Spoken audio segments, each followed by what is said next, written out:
జై శ్రీరామ్ స్వామి. స్వామి, ఇందాక జయచంద్ర గారికి చెప్తున్నప్పుడు ఒక్కొక్క దాన్ని లయం చేసుకోవడం అనే మాట అన్నారు స్వామి. దాని గురించి చెప్తారా స్వామి?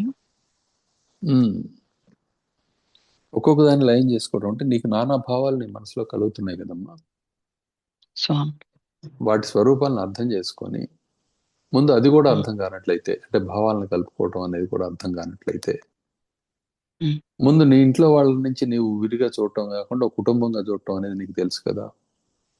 స్వామి, అది లయం చేసుకోవటమే. నీ కుటుంబం అలానే నీ బంధువుల్లోని కుటుంబాలు ఉంటాయి కదా, స్వామి, వాటన్నిటినీ కలిపి నువ్వు చూడటం ఏదైతే ఉందో అది లయం చేసుకోవడమే. అలా ఈ సమాజం అంతా కూడా నాదే, నేనే, అందరూ సమానమే అని చెప్పి అనుకోవటం, ఆ మొత్తాన్ని లయం చేసుకోవటం. నీ ఆలోచనల్ని అదేవిధంగా దానికి ముందు స్థాయిలో ఈ కనపడే దీన్ని అంతటిని నీ సొంతం చేసుకోవటం ఏదైతే ఉందో, నాది అనుకోవటం ఏదైతే ఉందో అది లయం చేసుకోవటం. నీ కుటుంబంలో నువ్వు వాళ్ళ మీద వీళ్ళ మీద నువ్వు కంప్లైంట్ చేయవు కదా. నీ పిల్లల మీదనో భర్త మీదనో నువ్వు కంప్లైంట్ చేయవు. నీ పని అని చెప్పి నువ్వు చేసుకొని వెళ్తూ ఉంటావు.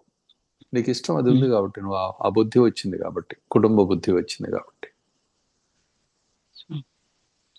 ఇలా నీ అనుభవంలో ఉండే సమస్తాన్ని ఏకం చేసుకుంటూ వెళ్ళటం జరుగుతుంది. అంటే నువ్వు ఓన్ చేసుకుంటావు అనమాట. ఇలా వాటిని లయం చేసుకుంటూ క్రమంగా ఇదవటం. లేదు రివర్స్లో నువ్వు లయం అయిపోవటం.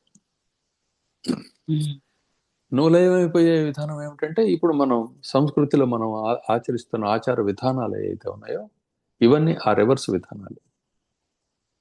అంటే తాను దక్కలపడి ఉండడు. తానైనా సమస్తాన్ని తనగా తనతో సమానంగా చూసుకొని ఏకం చేసుకోవాలి. లేకపోతే తాను ఎవరికో వెళ్ళి ఏకమైపోవాలి. అంటే ఇప్పుడు భారీగా నువ్వు నీ భర్త చెప్పినట్లు వింటావు కదా, అల్టిమేట్ డెసిషన్ తందేలే అని ఒక దీన్ని ఉంటుంది కదా చాలా విషయాల్లో. సహజంగా కుటుంబాల్లో జరుగుతూ ఉంటుంది కదా ఇది. లేకపోతే భర్త అంత ఈ ఆలోచన కలిగిన ఆయన కాకపోతే కుటుంబం మీద శ్రద్ధతోటి భార్యే ఆ పని చేస్తుంది, కానీ భర్త యొక్క కార్యాన్ని ఆమె పూర్తి చేస్తుందని అర్థం అక్కడ. అర్థమవుతుందా? ఆ బాధ్యతని తను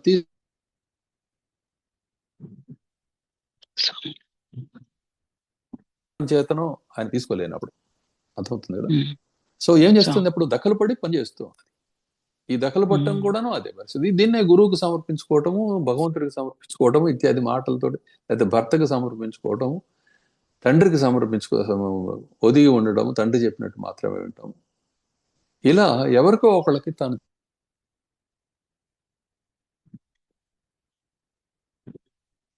విధానాలు చెప్పాను మీకు. అన్నిటిని నువ్వైనా ఓన్ చేసుకోవాలని కలిగి ఉంటాం. క్లియర్ గా ఉందా ఇప్పుడు నేను చెప్తున్నది? ఇది లయ విధానం అనమాట. లయం చేసుకునే విధానం ఇది. విశ్వాన్నంతటినీ రక్షిస్తానని చెప్పి ఓన్ చేసుకోవటం ఒక పద్ధతి. విశ్వంలో నేను ఒక అణువుగా నేను ఉన్నాను, ఈ అణువుకి చెందిన ఈశ్వరుడు ఒక ఆయన ఉన్నాడు అని చెప్పి భావన చేయటం ఒక పద్ధతి.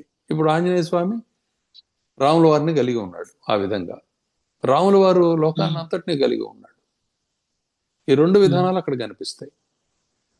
రాముల వారు లోకాన్ని అంతటినీ నేను రక్షిస్తాను, ఇది నాదే బాధ్యత అని ఆయన తీసుకున్నాడు. ఆంజనేయ స్వామి ఏంటి? ఆ లోకేశ్వరునికి ఐశ్వర్యాన్ని నేను ఆయన బాటలో నడుచుకోవటం, ఆయన చెప్పినట్టు వినటం, ఆయన కోసం పనిచేయటం తప్ప నాకంటూ ప్రత్యేకంగా పని లేదు అన్నాడు ఆయన. ఇప్పుడు సీతాదేవి చెప్పింది, ఆంజనేయ స్వామి చెప్పింది తేడా ఏం లేదు. సుగ్రీవుడు చెప్పిన దానికి వీళ్ళందరూ చెప్పిన దానికి తేడా ఏం లేదు.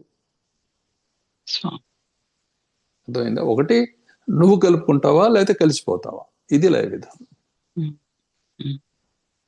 క్లారిటీ వచ్చిందా? వచ్చింది స్వామి. సో దీంతో ఐకమత్యం అనేది సాధ్యం అవుతుంది అన్నమాట. ఎక్కడ ఐకమత్యం ఉందో అక్కడ లక్ష్మి ఉంటుంది. లక్ష్మి ఎక్కడ ఉందో అక్కడ సుఖం ఉంటుంది. లక్ష్మి అంటే డబ్బు కాదు, గుర్తుపెట్టుకోండి. లక్ష్మి అంటే సుఖం మాత్రమే. సుఖ స్వరూపమే లక్ష్మీదేవి. అంతేగాని ధనం అనుకుంటున్నారు. ధనం అనేది ఒక ఫెసిలిటీ. సుఖం ఎక్కడ ఉందో అక్కడ ఏది అవసరమో అది ఉంటుంది కాబట్టి ధనం అంటున్నాం. సుఖం లేని చోట ధనం ఉండదమ్మా. ఉండి ప్రయోజనమే ఉంది. ఉమ్, ఇప్పుడు ఒక పెద్ద నిధి మీద పాము పడుకొని నిద్రిస్తుంది, అక్కడికి వచ్చిందని తింటూ ఉంది, లేకపోతే పస్తు ఉంటుంది. అది సుఖం ఎట్లా అవుద్ది? కాదు స్వామి. అది ఈ పాములాగా బ్రతుకుతున్నాం. అది ఉమ్, సంపాదించి అక్కడ పొలం, ఇక్కడ పొలాటు, ఇక్కడ ఇల్లు, ఇక్కడ ఈ బంగారం అని చెప్పి దాని మీద పడుకొని బ్రతుకుతున్నాం. నిధికి కాపలా పాములు, ఎవరో మంత్రం వేసి కట్టేసినట్లు అజ్ఞానం అనే మంత్రంతో అలా బాధపడుతూ ఉన్నాం మనం అందరం. అర్థమైందమ్మా? అర్థమైంది స్వామి. నేను ఈ దేహం జై అని చెప్పి శ్రీరామ్. నువ్వు భావన చేయటంతో నీకు ఈ ఇబ్బందులన్నీ వస్తూ ఉన్నాయి. దాన్ని ఆ విశ్వాసంతో ఉన్నప్పుడు నువ్వు లయం అవ్వాల్సిందే, లయం చేసుకోవాల్సిందే. ఈ రెండింటిలో ఏదైతే నీకు ఏది ఇష్టమైతే అది నీకు మంచి మార్గం అవుతుంది అనమాట. ఏదైనా చివరికి ఫలితం అయితే ఒకటే. స్వామి, క్లియరా?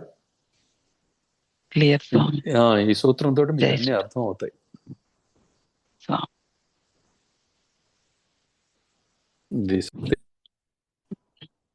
జై శ్రీరామ్ స్వామి.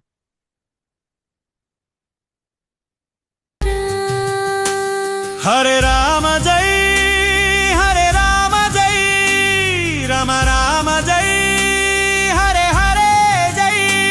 హరే కృష్ణ కృష్ణ జై కృష్ణ జై, హరే హరే. హరే రామ జై, హరే రామ జై, రామ రామ జై, హరే హరే జై. హరే కృష్ణ కృష్ణ జై కృష్ణ జై, హరే